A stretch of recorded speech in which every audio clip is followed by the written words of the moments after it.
Okay, everyone, it is the top of the hour, so we are going to go ahead and get started with this latest edition of Social Science Fridays. My name is Lori Peak, and I am the director of the Natural Hazard Center here at the University of Colorado Boulder, where I'm also a professor of sociology, and it is an honor and delight to welcome you here today. And if you are here, if you could make sure that you are on mute, please. Thank you so much. And today, during this session, we are going to focus on the topic of organizing and archiving qualitative data with the Qualitative Data Repository. And so just to get us started, for those of you who are out there in the Zoom world, if you would you take to the chat, say hello to your fellow participants, make sure that you have share with everyone selected in the chat. And would you take a minute and share what is the primary method, or what methods do you most frequently use in your own research? And this will be particularly important for our wonderful presenter, Dessi, today, to get a sense of who is in the room and what it is that you all do. So let's take a little bit of time, if you would all share in the chat what methods you use most frequently in your own research. And again, welcome everyone. It's great to see you here today.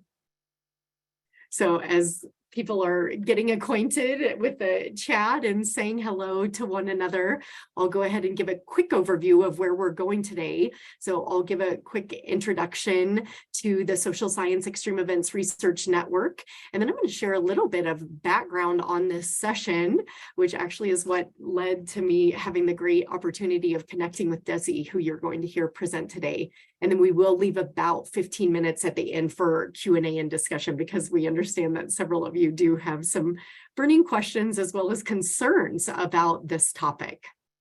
And so just first, briefly, a little bit about the Social Science Extreme Events Research Network. We are one of 8 National Science Foundation funded networks. And the SSEER network is the one social science-led network, and we are a global network. This year in 2023, we surpassed 1,500 members in SSEER who are social scientists who study hazards and disasters.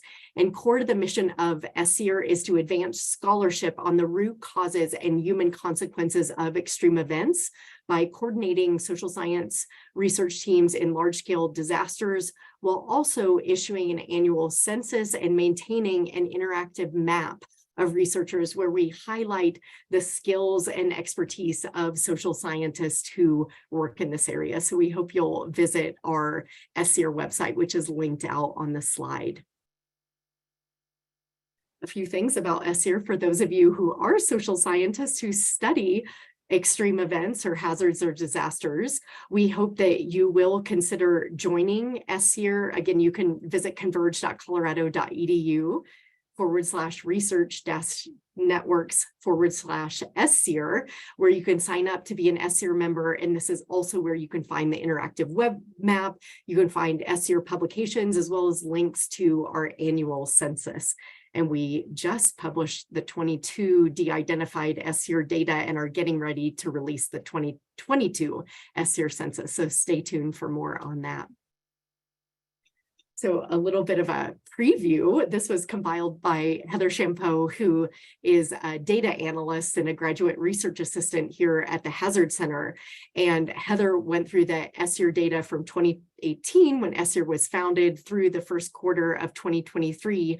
And generally broke out the data that we have on methods that we have available on the SSEER researchers. And you can see in blue are the qualitative methods used by the SSEER researchers in our network, the quantitative methods, and then the mix, what we've categorized as mixed methods. And you can see the in-depth interviews, survey research, and case study research really lead the way, but our SSEER researchers use well over a dozen different methods and approaches as they are collecting data on the human causes and consequences of disaster. So we hope if this piques your interest, you will dig deeper into the SSEER census data. Now, just a few words of background of what led us to to be here today with Dessi. So back in April, just a couple of months ago, the Natural Hazard Center partnered with the NOAA Weather Program Office to host a workshop on open data and reuse in social sciences and the weather research community. And this workshop was really a focus workshop that brought together three major groups: social science researchers, federal funders, as well as data librarians and other experts from major data repositories in our nation. And we were seeking to learn from these different stakeholder groups and to gather insights and recommendations on the ethical publication and reuse of social science data in the weather enterprise. And one of the major catalysts for this workshop, for those of you who are not aware, the White House Office of Science and Technology Policy here in the United States issued a major memorandum in the fall of 2022 that delivered guidance to all federal departments and agencies, encouraging them to update their public access policies. And at the core of this federal guidance is this recommendation that all federal agencies should make publications as well as data or research that is funded by the taxpayers publicly accessible without delay or cost.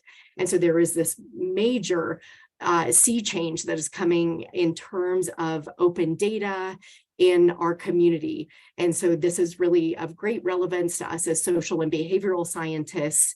And Dessi was one of the participants at that April workshop here in Boulder. And she was there representing the Qualitative Data Repository, where she is a senior curation specialist. And Dessi, like I think most of the rest of us on this call, was trained as a social scientist, but in her current role, she works with social and behavioral scientists to educate them, to support them as they are working to manage and curate their data in order to, when possible, ethical and feasible, to make their data shareable, transparent, and accessible to other researchers across disciplines.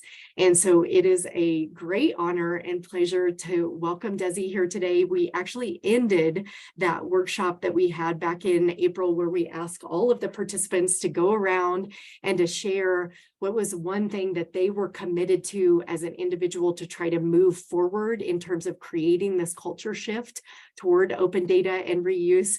And Desi's personal commitment that she made was to volunteer to host a workshop for our social and behavioral science community.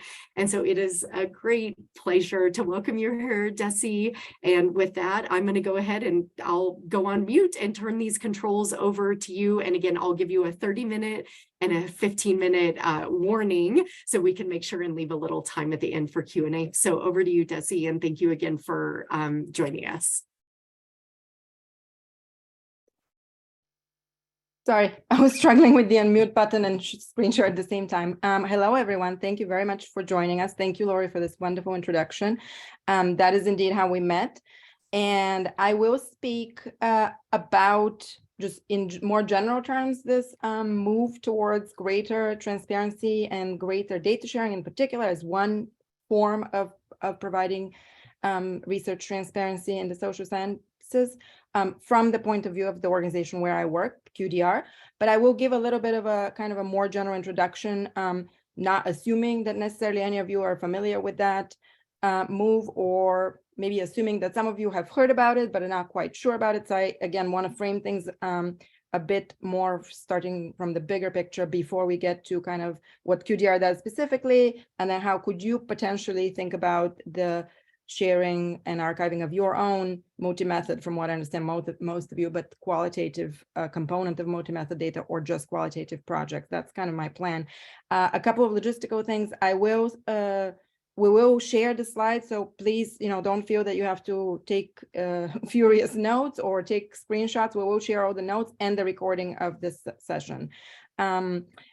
I think that's really all I wanted to say. Oh, and if you have questions, please hold it for the end. But of course, we might not get to all of them. I'm always happy to connect over email after events like that. So I'll count on Lori to save your questions if we don't get to them, but rest assured that I would try to get to everybody in one form or another, even if it's not on the webinar today. So with all of that, we can, oops, sorry, no, the advanced button's not working. 1 second. Okay, there we go. Now, just very briefly about the concept of open scholarship and the idea that it doesn't mean one universal thing to everybody, but the universal goal of open scholarship in all its various forms is making research as well as education more accessible, reproducible, and freely available to everyone, including outside of traditional academic communities. That's the big picture kind of absolute ideal goal of open scholarship. It, as I said, comes in many forms. I like this particular visualization from the Open Scholarship Community Galway, which describes or visualizes the idea of open scholarship as resting on multiple pillars. What we're going to talk about today is just a small portion, really 3 intertwined pillars, the open infrastructure and research integrity component that in the particular case of what we're talking about comes together to provide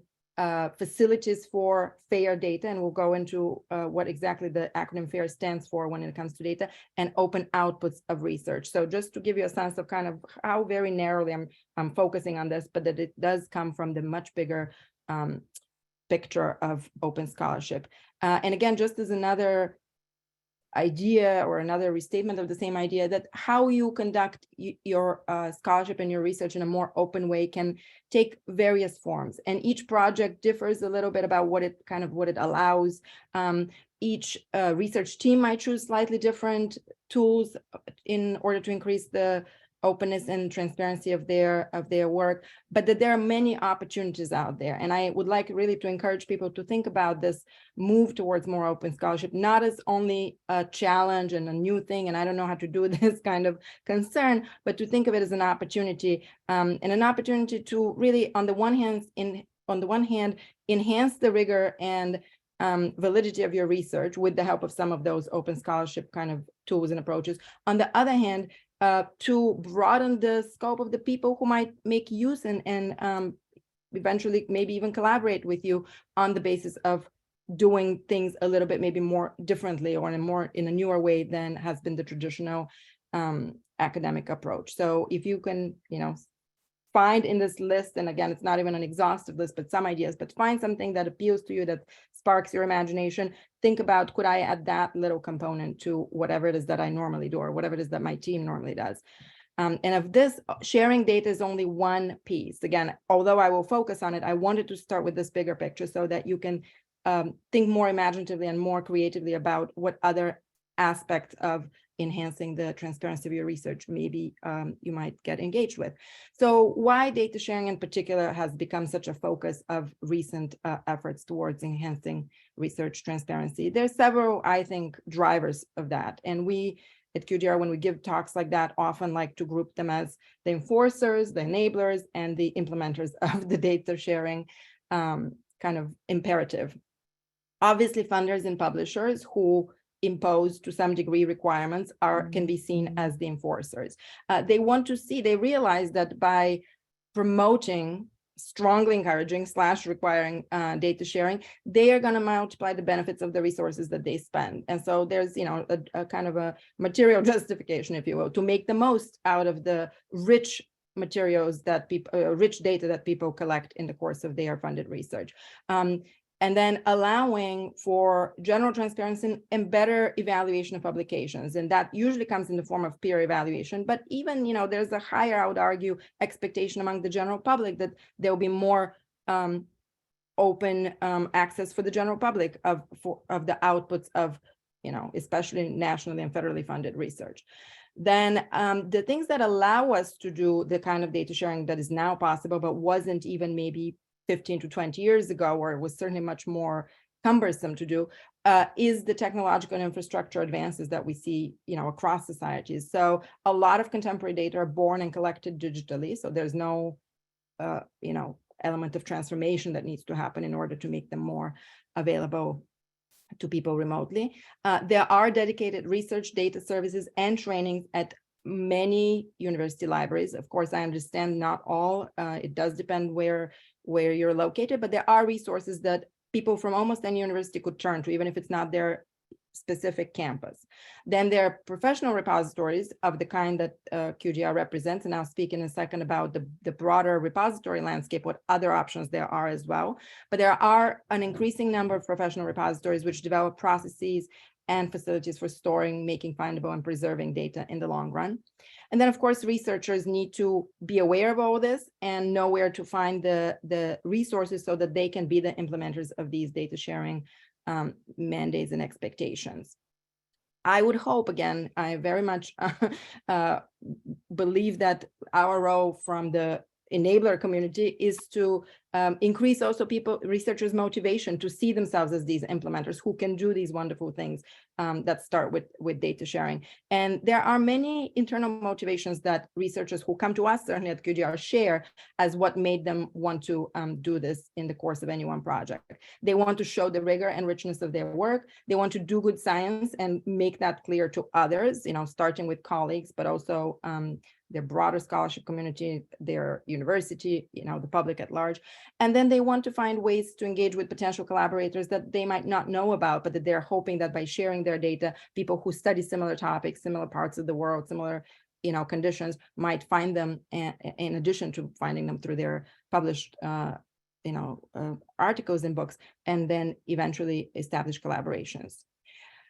Here's where I'm going to talk briefly about the variety of repositories that exist. There are different types, and I would say for any one project, a different venue might be the most appropriate. So for right now, I just want you to understand and know that there are different options.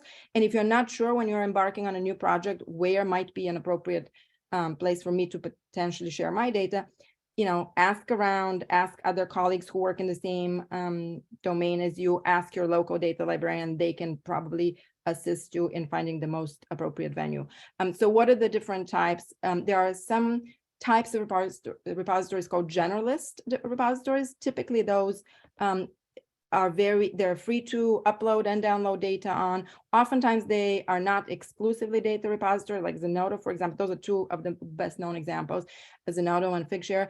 They would accept other types of research outputs, not just data.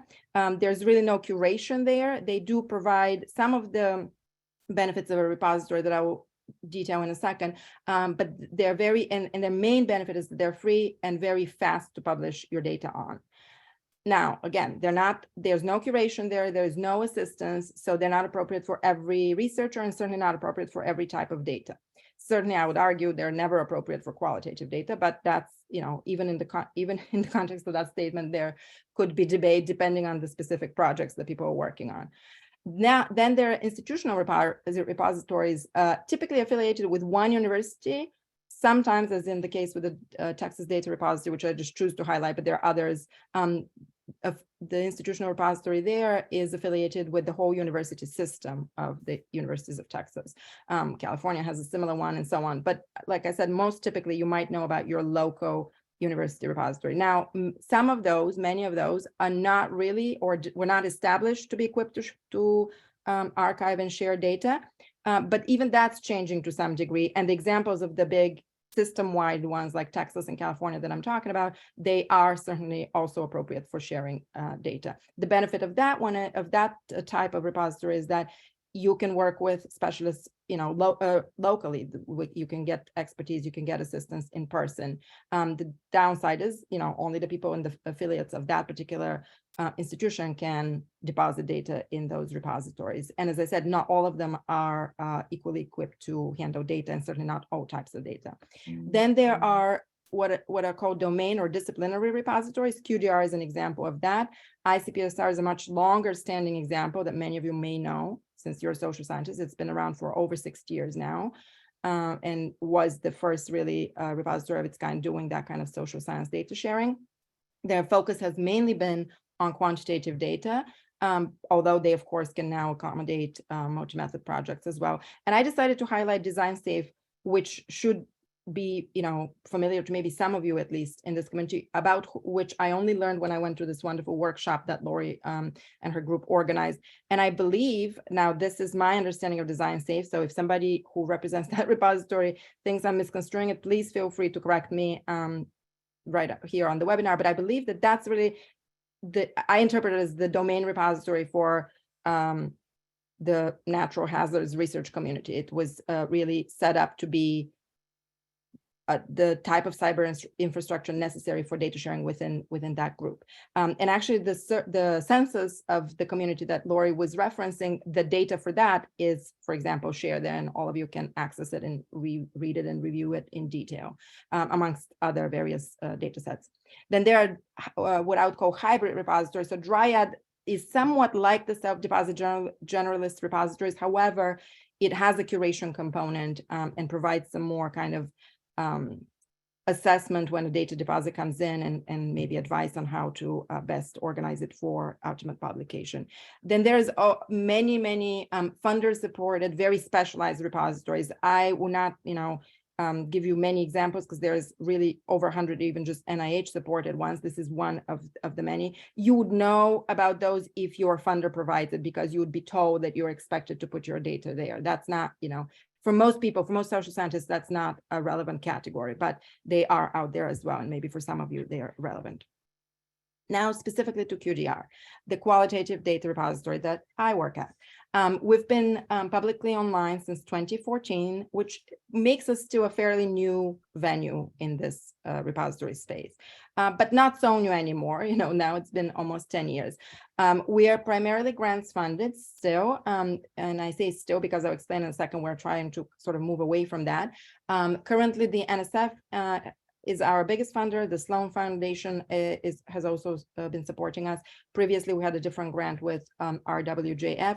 Increasingly, we have institutional members who purchase membership so that their affiliates can deposit for free. And we are assessing now individual curation fees. The way this usually works is we try not to be a burden. We try the fee not to be a burden for people who want to share their data. So we are still able to offer generous waivers for unfunded work, dissertation work, things where projects where there isn't a lot of additional resources to pay the curation fee. But we really emphasize people who come to us for initial consultations when they're still planning for a new grant. We help them estimate the approximate amount that they would need for eventual deposit and curation, and they write it into the grant. So that's what I mean by individual curation fees in most cases. Our mission is to curate, store, preserve, publish, and enable the download of digital data generated through qualitative and multi-method research in the social sciences. Now, we conceive of the social sciences very, very broadly, just like your group, because I looked what is listed on the website. And that's exactly how we think about the social science as well. Not just the core ones like sociology, political science, maybe economics, but things like public health and urban planning, education, anything that has to do with the study of people and societies. We consider that the domain that we cover. Our focus and our niche is really on the methodology. So completely qualitative projects, obviously, we think we're a great fit for them, and also multi-method projects with a very strong qualitative or very large qualitative component. We are headquartered at Syracuse University, but serve an international and interdisciplinary community. We just kind of happen to be headquartered at Syracuse. We have over 30 institutional members currently, and since the beginning of QDR's establishment, we've been continuously Core Trust Seal certified, which again, for most researchers, is not a very meaningful designation, but basically it is the way for a digital repository to show evidence of its kind of well thought out policies, its technical infrastructure robustness, its sustainability plans, basically that it's a reliable repository that expects to be around for a long time. So what are some of the types of or data that you can find in the deposits that are shared? through QGR. There's really all kinds of things. So I wanted to illustrate kind of the richness of the qualitative materials that come to us. And then, of course, I will focus on the ones that are most typical. So we have handwritten archival materials, or scans of them anyway, or pictures of them. Videos, in this case, of a project where somebody analyzed presidential campaigns in a bunch of Latin American countries. That's what the video still shot is from.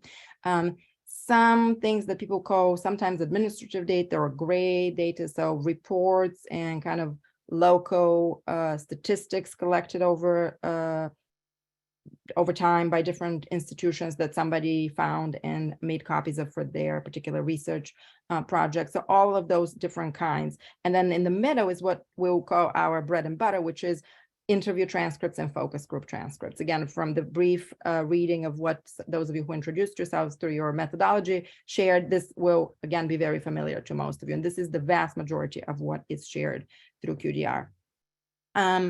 Here, to be honest, I'll skip this in the interest of time. Laurie alluded to certainly the first bullet point briefly. Basically, the fact that there's this high profile effort starting from the Office of Science and Technology at the White House with a series of memos, the most recent one of which came out last year, kind of then mandating the various federal agencies like the NSF, NOAA, and so on to put into practice and implement open access policies. So the NSF, in their case, just actually came out with their open access and data sharing policy, which puts into the NSF's plans the various steps that they're going to take over the coming years to make that a reality, right? To instantiate those higher mandates. Something very similar happened on the NIH's level. On the NIH level, starting this year, the beginning of this year, all NIH supported projects need to plan for data sharing as well, or in the very rare cases that's completely impossible, describe and justify why it's impossible. So things are continuing to move in the direction of greater openness, greater transparency, greater expectation for data sharing in particular. Now back to the more practical kind of questions that maybe some of you have. I will start, before we get to the how, really, which is what I mean by the more practical questions. I'll start very briefly by talking about the why. And I want you to, again, add to your maybe internal motivation, the reasons why people might use the data that you eventually share. So here are some of the main categories that we see, and I'll give you some examples in a second. Secondary analysis and collaboration. Obviously enhancing the transparency for specific publications. So the data that you share that underlie a given article or a series of articles.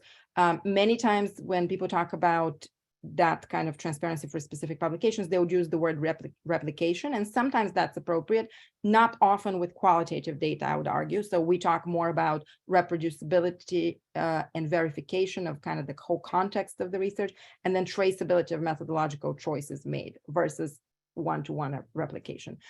Teaching and training. So actually a lot of people come to our repository to look at how somebody else, a professional who's more advanced in their career maybe did the kind of research that they did. They read the instruments, they read the survey questionnaires, they read the focus group instructions. So all of that additional piece, which we call documentation, that may not be the data themselves, but that contextualizes the data, has a very strong pedagogical component. And then, of course, people sometimes take the data themselves, the qualitative data themselves, to train the next generation of researchers in qualitative analysis methods. And that's a big use for the materials shared via QGR.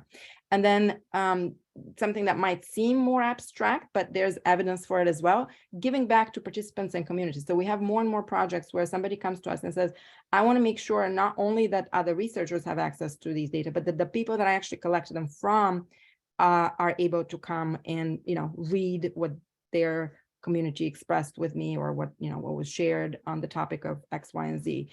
So that's the direct sharing back to individuals. And then there's a more indirect component that to me is also very important. So I always want to highlight it. It's a little bit maybe counterintuitive, but the fact that if you share data from a given community, from a given event, from a given location, then other people might not have to go and ask the same questions of the same people. So not over researching the same communities. I think is again an indirect use and an indirect reason why to share qualitative data. So here's some very quick illustrations of some of these things. Reuse in practice. This was a graduate thesis published on the basis of one of the shared deposits at QGR. We now have 2 examples of that. This was the first one last year. I think the newer one is from this year. Those are master's theses that would not have happened, would not have been published if it wasn't for the data that they were able to reanalyze with a completely different set of questions. The research, reuse in practice, developing and contrasting research methodologies. So we had a group of researchers whose focus wasn't so much the content of any of the published projects. They wanted to grab a set of transcripts that they could then analyze from their different qualitative methodological perspectives and kind of talk about methodologically the differences, the benefits, the shortcomings of each one, and so on. So they did that kind of methodological exercise and project and published it as a special issue in the journal called the Qualitative Report. And then the teaching practices that I talked about, we have many documented ones, because oftentimes the professors who are choosing to assign an exercise based on QDR data come to us and tell us that, okay, expect 100, 200, whatever number of people who would come in and log in and register at once. So they let us know, which we really appreciate. So here's somebody who gave us a testimonial and explained to us how he has his class basically analyze a set of transcripts published via QGR. So these things do happen, and they're very highly beneficial to scholarship and the research enterprise as a whole. And Dessi, you are doing wonderfully. And I just wanted to let you know we're about 30 minutes in. Thank you. Okay, thank you. Yep. So then with all of those wonderful potential benefits of data sharing, for many researchers, this is still a very new thing and they are not sure how to do it. So the big takeaways that I'm going to just kind of telegraph today, because obviously this is a very general overview of how this could be done. It's not probably going to answer your very specific questions, but several things that will always be applicable, no matter what project you are contemplating sharing the data of, and no matter what type of, research context or research team. You should start thinking about data sharing early on. That's like, if you remember one thing from today, please remember that. Start early on, already at the planning stage. And as I said, what we really most welcome is people to come talk to us when they are putting in a grant proposal. Now, again, I understand not all research is funded by a big grant proposal, but in many cases that is the case, or there's a planning step, even if it's not for a grant proposal, just planning for the research project as a whole. This is this exact same time when you should be starting to think about the data sharing, even though the actual data sharing comes way at the end. So thinking about holistically what steps need to happen throughout the whole research project so that the data sharing at the end is feasible, ethical, reasonable, and it does not add any more extra time to the busy researcher or research team.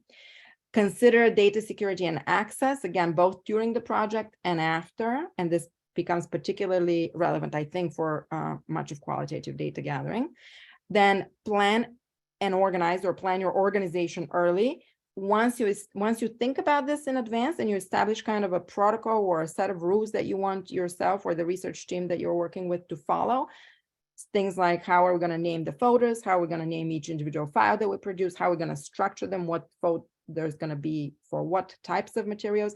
Once you set this down as a plan, then it's just a matter of doing it, and it becomes so much easier. And this is where you actually, as a researcher, benefit from good data management that eventually allows data sharing too, but you benefit from it immediately as the first kind of reuser of your data, because you have such a good, clear sense of where everything is, and because you then can do your everyday work with this research project, hopefully more seamlessly. And then the last piece, create documentation throughout the project. So documentation is any piece of, additional set of rules that you set for yourself that guide your research, and things like the survey questionnaire, the interview questionnaire, the focus group guide that you write out, the informed consent for people, and we'll get to informed consent in a second on how critical that is for the data sharing piece of the project. All of these elements are super important. They guide you through the process. They make it hopefully smoother and easier and faster. And then when the data sharing time comes, they contextualize your whole research process. So that's kind of the big picture how that I want to offer to you. Then why, obviously, I represent a repository, and I've been talking about data sharing as it should happen through repositories, through the most appropriate repository for you. So why, that answers the question where, but why do I insist that this is the best way? And why actually do funders insist that this is the only way that they would accept for data sharing? This is because of the kind of security and sense of permanency that repositories offer. So no individual researcher on their own website can do the kinds of things that I'm going to list here as the benefits of a repository. Even somebody who is interested in data sharing and thinks, okay, I don't want to go through another entity, I'm just going to do it, put it out on my own website. Well, on your own website, you're not going to be able to provide a stable link to any of your files or the project as a whole. You're not going to be able to provide the digital object identifier that allows people to permanently cite and reference the shared data. Long-term digital preservation is not something that should fall on the shoulders of any one individual researcher, right? Researchers have a different focus. Repositories provide the long-term digital preservation that is necessary for kind of broader and longer-term accessibility to the data. Repositories meet institutional requirements, and here what I mean is that, again, funders in particular really do not find any other way of sharing as compelling as saying, okay, I'm going to use repository X, Y, or Z. That meets their requirements. The domain repositories that I said provide curatorial assistance, also provide data management planning assistance. That means they help you with sharing your data well, not just sharing your data. Their infrastructure, the metadata that they employ makes the data more visible and easier for others to discover, access, and cite. And they provide things which, again, in the case of qualitative data, are very relevant, like access controls, embargoes, various types of restrictions that might be necessary. All of those things together add up to this acronym in the information or librarian community called FAIR data. So data that are findable, accessible, interoperable, and reusable. So getting your data to be fair is really best done with a repository. I'll very quickly give you some examples of qualitative data that are currently shared on QDR, just so, again, maybe you can find some connections with the kinds of things that you do. And I will be honest, we don't have anything that specifically, where the researchers specifically labeled their work as natural hazards related, or any of the keywords that I think would be most familiar to you, but I tried to select some things that in some component of, or at least some component of them, maybe speaks to you as well. So this is a very interesting, very, very rich multi-method project that involved interviews, focus groups, ecological surveys. So this is what the quantitative table here comes from, and then hand-drawn seed maps that the researcher had her participants draw. So you see the kind of this is multiple screenshots just to give you a sense of it, but like here's the survey data, here's the transcript, de-identified transcript data, here are some of the hand-drawn maps, and then this is the landing page of this on the left-hand side is from the landing page for the project, and it lists kind of the organization of the project as a whole. So she had different countries from which the interviews were drawn. Then same thing if you clicked here on the village seed maps and transcripts, they follow the same kind of structure. So this is one, I think, very interesting, very rich example. Then here's one that is a very recent publication, or data publication accompanying an article, which has to do with uses of technology by people who are responsible for water monitoring in the Colorado River Basin. Now, I think, again, some of you might relate to components of that. The researchers here studied a professional community, right? These professionals who monitor water in that area. And they had key informants and stakeholders that they surveyed. So again, sort of a multi-method project. Here, the interesting thing is they had not thought about the data sharing component early on. And so they had not gotten permission for sharing the full transcripts. We worked with them to do a kind of a partial sharing, which in our argument is still better than no sharing. So what they were able to publish were the coded excerpts, kind of disconnected from the full transcript because they did not have the permission for publishing full transcripts. It's less than ideal, I would say, situation because the kind of, for example, secondary analysis that somebody could do on excerpts is much more limited. as compared to if the full transcripts were there. But nonetheless, we always say that some data sharing is still better than none. And we were able, like I said, to offer them kind of a compromise position that was still within the bounds of what they had told their interview participants, and was able to preserve, the confidentiality of these professional communities, while still providing some greater transparency for their published article with that particular qualitative analysis. Then this is an example of very, very sensitive data. As you can see, here's the title of the project. As you can see from the topic, problem-solving courts, street-level bureaucrats, and clients as policy agents in a prostitution diversion program. So this researcher was actually very forward-looking when she did her research and had gotten permission for transcript sharing, even on such sensitive topics. She had done a very thorough job de-identifying these transcripts. These are all pseudonyms. I sometimes get asked about this. We also provide, as a curated repository, we provide a review of risk disclosure when somebody brings us even de-identified data. So we were able to kind of ensure her that indeed there were no remaining elements of personally identifying information in the transcripts that could be potential flags, or by triangulation could lead to the specific people whom she had interviewed. And on top of all of those protections, the actual files are actually restricted. People need to apply for permission to use them by, satisfying certain criteria. And nonetheless, this is actually a high-profile project that attracts a lot of attention. The master's thesis that I showed you as being published on the basis of data published via QDR actually was based on this project. So people come qualify for, for the access and are able to do still amazing, secondary work on it. Now, our take, this is what I'm going to finish my presentation with, our take on responsible sharing of human participant data in particular, which, as you know, again, for qualitative data is oftentimes, the vast majority of qualitative data is drawn by interacting with human participants, whether it's observation, some other form of ethnography, whether it's interviews, one-on-one, whether it's focus groups. Human participants are critical to qualitative social science research. So we, as social scientists ourselves and as professional data stewards now in our role as working at a repository, insist on data sharing being done in only the ethical, responsible, and appropriate ways. So all the things that you as qualitative researchers probably care about when it comes to protecting your human participants remain valid. Research must be designed and undertaken to ensure the confidentiality of your respondents, if that's a concern, if that's what they expect, if that's what you're promising them.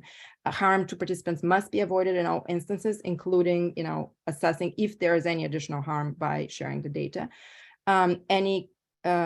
All participation must be voluntary, free of coercion, and informed, and that also applies to the participation in data sharing. So this is the critical piece that I also want to talk about. Most of you, again, in the US context in particular, but even in other countries, will be familiar with IRBs, as we call them in the US, institutional review boards, which are the ethics boards, as they're called in other places, of US universities. And I want you to think about the intersection between the typical IRB process, as you already are engaging in probably, and the data management planning process that I talked about. The fact that you have, if you're planning for data sharing, you have to plan for data management during the course of the project, and then that would allow you to have your files in form and shape that would allow the data sharing. So there is an intersection there, but those two things are certainly not the same. And there's nobody who will ask you to make the two align, but it's very critical that they do. So here's how. So the IRB is required for all human subject research based on federal regulations in the US. Typically the IRB, the ethics board, is based at your institution. The data management plan, oftentimes you'd be asked for it by a funder. And even if you do it just for your own purposes, it's a document required to organize your choices for kind of file and data management in the course of a project. It is typically written by you, and it is not closely monitored, honestly, by anybody.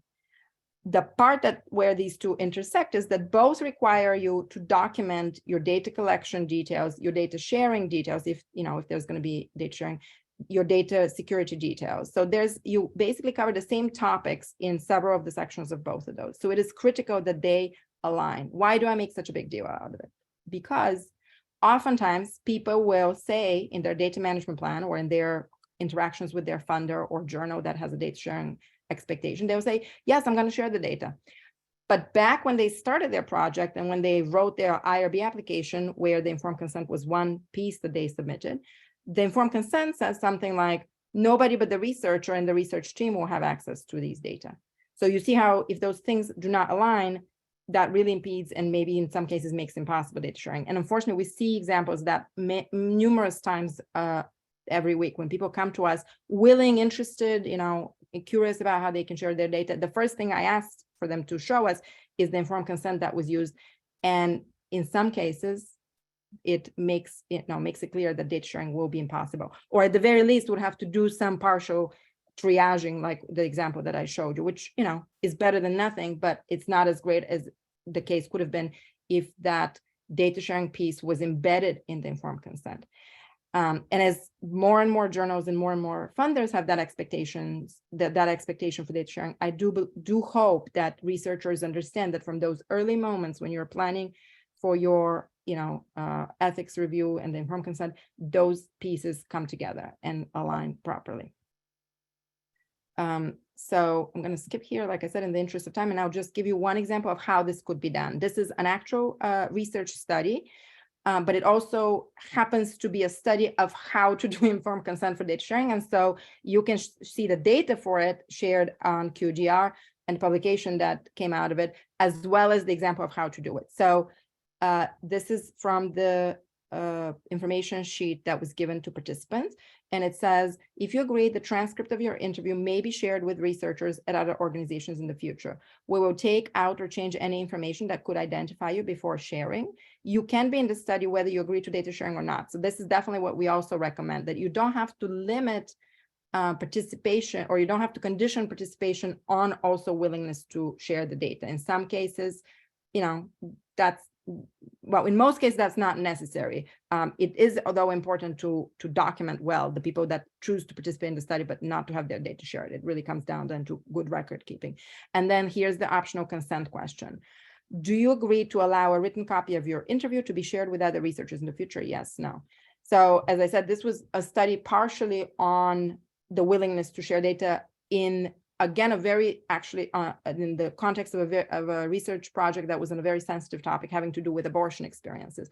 And so in that qualitative study on abortion, using this consent script that you're seeing, 92% of the respondents opted into data sharing.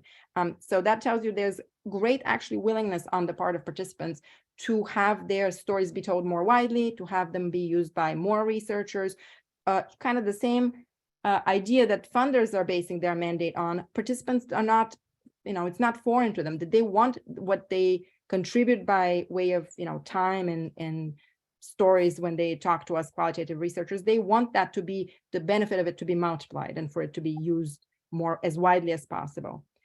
So our job, yours as researchers, mine and QDR's as facilitators of data sharing, is to do this right, to just strike the right balance of protection, keeping confidentiality where it's necessary and critical, but still allowing the data to be used. I'm going to skip here some kind of good pointers on de-identifying qualitative data so that we can get to at least some of your questions. Again, the slides will be shared. I will give you just one example, which you can also access and read more on your own on QGR. This is by far the most downloaded single document of all the shared projects, and it is given projects de-identification protocol. So these researchers, not only de-identified their data, but they described in great detail how they did it. And so that, again, in the interest of pedagogy, people come to us and use their example, use their kind of logic, even if it's not at all the topic that they are studying or the types of participants that they're trying to keep confidential. They get the sense of how to do this in terms of the logic of it by reading this very thorough de-identification protocol. And the last piece I'm going to say on the topic of doing this responsibly, sharing human participant data responsibly, in addition to obtaining very explicit consent for data sharing, in addition to possibly de-identifying, in many cases, that's the most appropriate next step. In some cases, it's not necessary. Like if you're interviewing elites, they're used to having their names associated with their words. That may not be necessary. Just wanted to flag that as well. But in most cases, the identification will be necessary. And then in addition to that, the possibility of further access controls. QDR offers that. We offer the most typical ones is the access by application, where the depositor and in conversation with us and on the basis of what was promised in the informed consent arrives at kind of the best combination of requirements of the types of criteria that secondary users of the data should meet. And often they are identity check, obviously knowing who the person is who will be getting the data, affiliation checks if it's important that only academics obtain the data, although, like I said, that's not always the case, not always necessary. Sometimes specific human participant research training, sometimes not, signed data use agreements, and very rarely, if somehow there's still personally identifiable information remaining in the data, secondary IRB might also be appropriate. But the idea of basically graduated nuanced control on the file level, depending on exactly what the sensitivity of each given file might be. So here's the last slide I'm going to stop with just to show you this is what our deposit screen looks like. In order to initiate a deposit in QDR, you have to create a free account that takes 1 minute. And then you have to give us very, very basic information of the project whose data you are hoping to share. The only required fields are the title of the project, your information, which obviously when you're logged in is pre-populated, and then a very brief description, your kind of choice of how extensive to make it at the beginning. Because, as I said, we really encourage people to do this very early on, way before they've started the project, way before any data have been collected, just to flag for us what it is that they're hoping to do. And then we get in touch with them. Again, we're a fully curated repository. There's a lot of back and forth. It's not anything that's going to appear instantly, even if you do have your data, let's say, and come to us after the fact. There's going to be a lot of discussion of how best to organize things, how best to ensure, again, the protections of the participants. But the starting step anyway is very brief and kind of low effort. So I'm going to stop here so that we have a few minutes of question and answer. And I see a lot of things in the chat. I have not had a chance to monitor them. Lori, I'll count on you to give me the questions that you want. And as I said, I will also get to the rest of you over email. Absolutely. And Dessi, thank you so much for that presentation. That was absolutely wonderful. Thank you for your willingness to share the slides. We will absolutely post those on your page for the Social Science Fridays. So you do already have some great questions. So let's dive right in. So Leanne wanted to know, what is your perceptions of researchers' experiences with getting the IRB permission, which is something you definitely touched on during the presentation, but if you want to say more. So the researchers' experiences with getting IRB and participant consent for full shared data, but then also on the other sides are the IRBs saying this is okay. So even if the participants say yes, are the IRBs approving it? Okay, that's a great question. And I will say that in addition to running a repository, we actually do research projects, many of them to inform the operations of the repository. And one that I've been working on is actually studying IRBs and their familiarity and their willingness to allow data sharing, basically to try to answer your question. So in what we've discovered, there's great variabilities. I'm not going to tell you that your IRB is going to be completely on board because I don't know the institution. However, as a whole, IRBs are very, very aware of these, new expectations, new norms, new funding requirements. And for the most part, I have not encountered anybody in our research that is opposed to it. For the most part, the most problematic cases where they don't really know what to do with it. So it comes down sometimes to the researcher giving them all the information that they need so that they can be comfortable. And by that, I mean telling them, like, here's the repository that I'm interested in working with. The repository can write kind of a letter explaining also, if necessary, what exactly for the given project, what the plan is. So they are typically very willing to approve data sharing, just to be, more clear about that. In some cases where they're not familiar with it, if you happen to be the first person on their campus proposing something like that for qualitative data, you may have to do some education. But the good thing is you're not alone. You're not the person who needs to provide all the answers, because hopefully you're working with a professional repository that can answer some of their questions about, the technological security of the files and all of that. Does that give you a sense?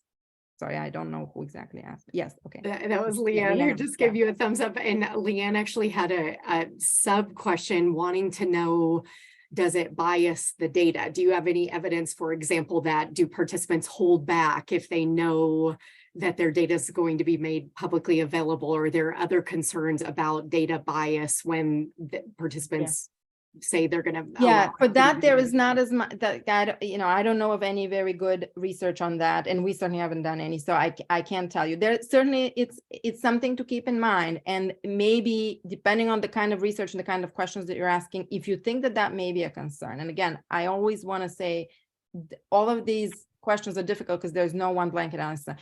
In many projects, that's not going to be a concern. That's just not, the topics are not so sensitive, the questions are not so personal.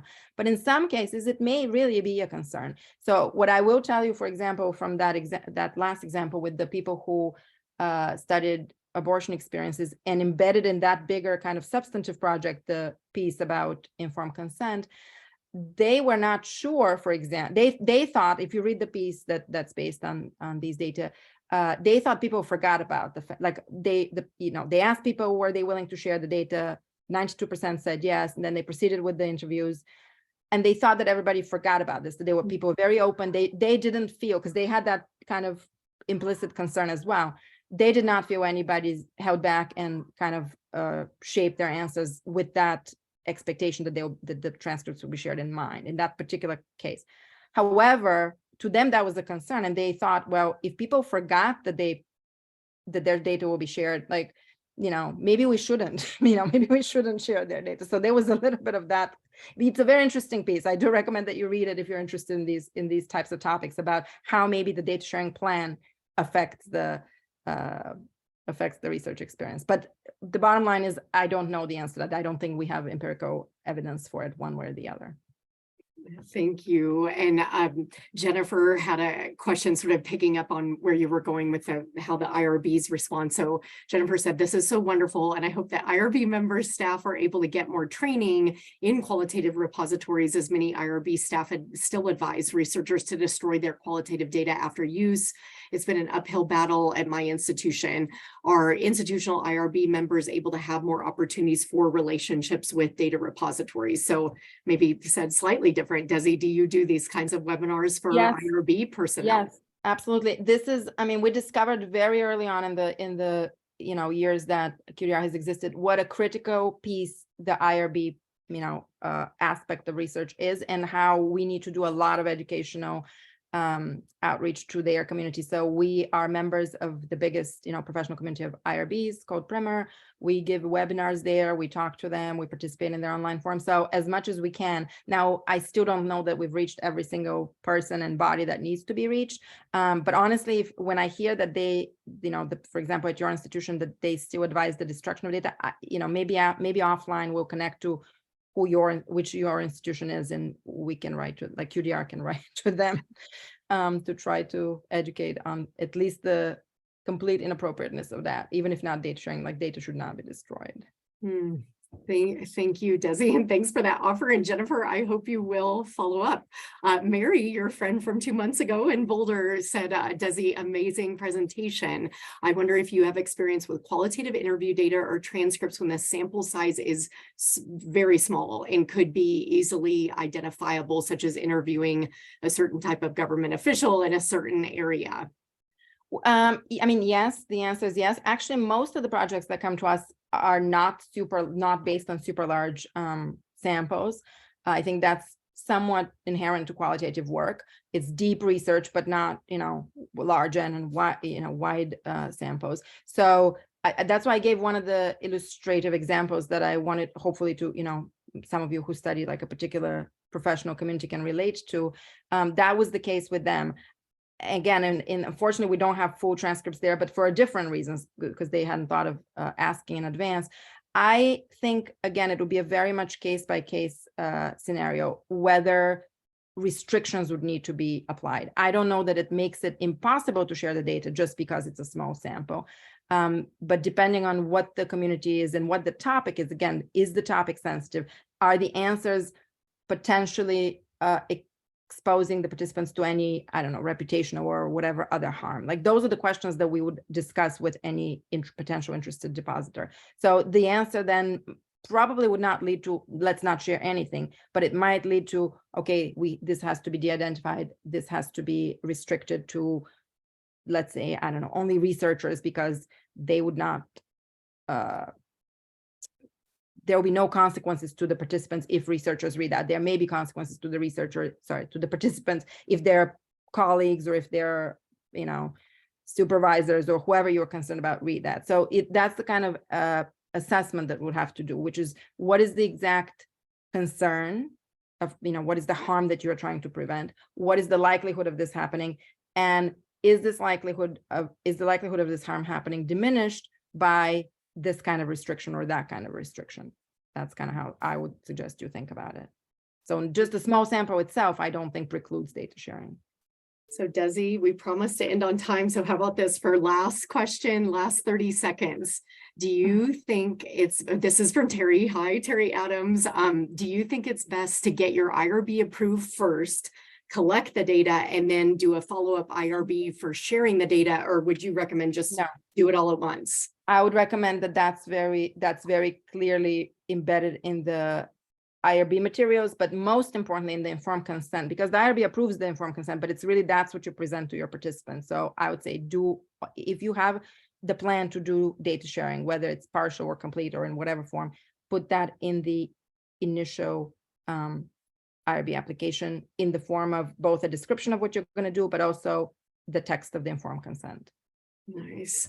Thank you, Dessi, for this incredibly informative presentation. One quick request, if you would be willing to put the link to that paper that you talked about with the 92% people approving, if you would drop that in your slides. Before it is in the slides, actually. I thought you wanted right now. Oh, perfect. Okay, perfect. Slide, yes.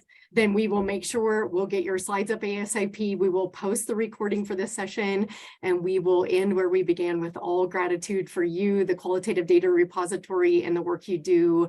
Thanks for bringing this to our social science community, and to friends old and new who joined us today. Thank you so much for being here. Stay tuned for our next Social Science Friday edition of this series. And I hope you all have a wonderful rest of your Friday, wherever you are in the world, or for our Australia colleagues, have a great Saturday and take care, everybody. Thank you all. Thanks for joining us. Okay, bye-bye. Take care. Bye-bye. Thank you. Good to see you, Lisa. Bye. Thank you, Dessi. Lori, I'll stay on just for a second, because I think if you can, I don't believe I can copy the chat, and I really perfect. Get back to people. I just wanted to. Yes, and you know what? We actually got through all of the questions in the chat. Okay. I thought there's more. But we will download the chat, and I hope I didn't miss anything in the Q&A box, but we will download the chat so you have access to it. But lots of kudos, lots of thanks, and you were wonderful. So thank you. Thank you for the invitation. Okay, I'll see you soon. Have a good and have weekend. a great Bye. weekend. Thank you.